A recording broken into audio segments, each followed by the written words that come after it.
I've had a few questions about how I use gesso in my textile work, and perhaps my approach is a little bit different from traditional ways. So I thought it'd be interesting to explain why I do it and what kind of results I get with that. I'm Susan Purney Mark. I'm a textile and surface design artist, and I wanted to share some of the experiments or demonstrate some of the ways of applying gesso and why you would do it at certain points in your process. And so if you're enjoying this, if you find it informative, leave some comments, leave some questions, and of course, like everybody else, really appreciate it if you liked and subscribe to my channel. Let's get started. Here I have that raw canvas that I like using so much. This has no treatment at all. What it means is it's going to be really absorbent. It's going to suck up the paint, but it's also going to dilute it when it dries, it'll be considerably lighter because all the color has absorbed right into the fibers. And it looks lovely when it's applied, but you can see it does bead up a little bit. It will absorb over time, but I'm going to need to go over it to get it right, moving right into the fiber, and it's still beading up. Now let's see what the next step might be. In the next part, I have diluted clear gesso. Now, if it were white gesso, it would be very noticeable on the surface, but I like the clear gesso because it is, well, clear. I'm going to work it into the surface, and because it's that raw canvas, it absorbs readily. Maybe I have a little too much here, but I'm going to spread it around. Now this is well saturated into the surface, and I've diluted it by about 75%, that being about 75% water and 25 of the gesso. I don't measure it. I don't think it's particularly necessary. But what this provides is two things.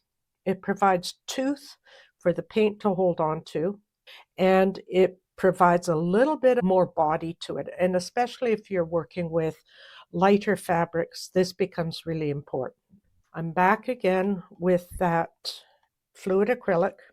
And what I love about this is the way it moves into the surface of the fabric and just flows so beautifully. And it seems to keep the intensity of the color. And then I can go back in, move it around a bit more with water. You can see it's getting lots of little sparkles. I can go back in and add more paint. I prefer these darker and lighter areas. This might end up being good night sky or something. And I'm going to let it dry. When I let it dry, it provides that tooth that I mentioned earlier to go back in and add more color, more techniques, patterns, textures, as well as that surface that I can work into, and it will become less absorbent for the acrylics rather than what you saw with just the raw canvas without any treatment.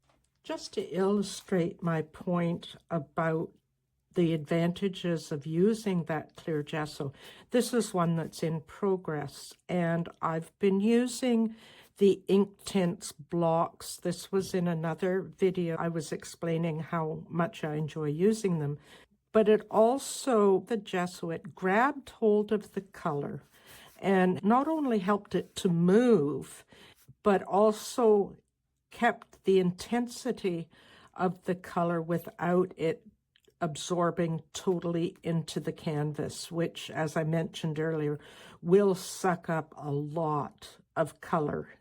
And so it dulls down. But when you incorporate the gesso into your process, I think you keep that intensity and just the vibrancy of using different colors and different products. So I've used it with Inktense blocks.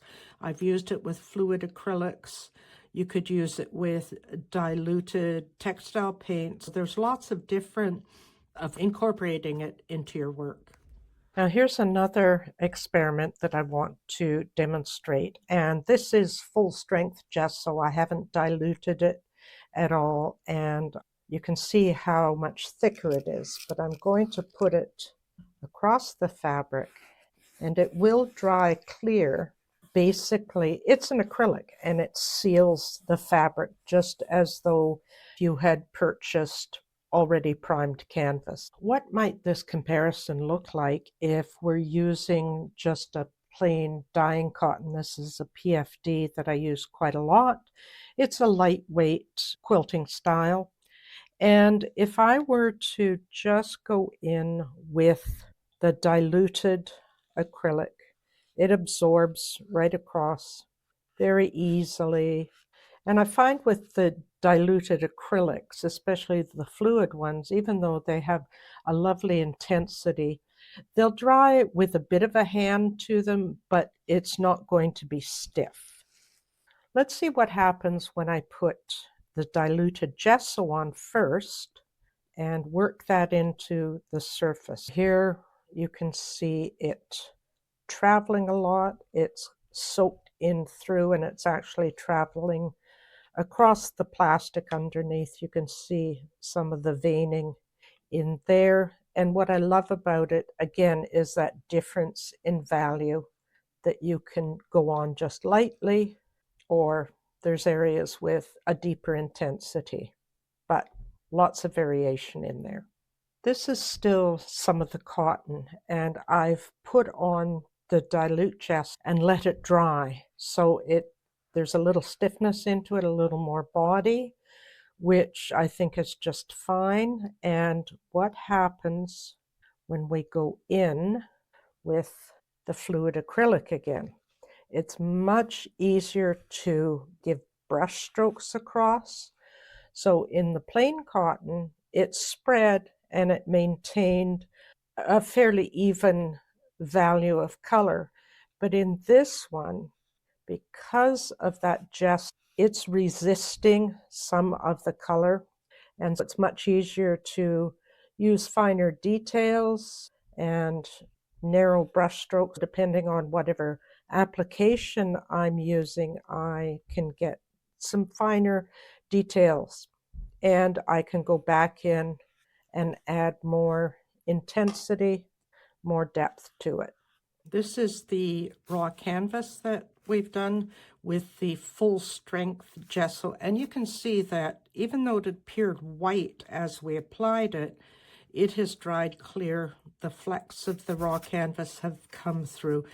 I wasn't totally careful about very even application, so there may be some other differences showing up in intensity.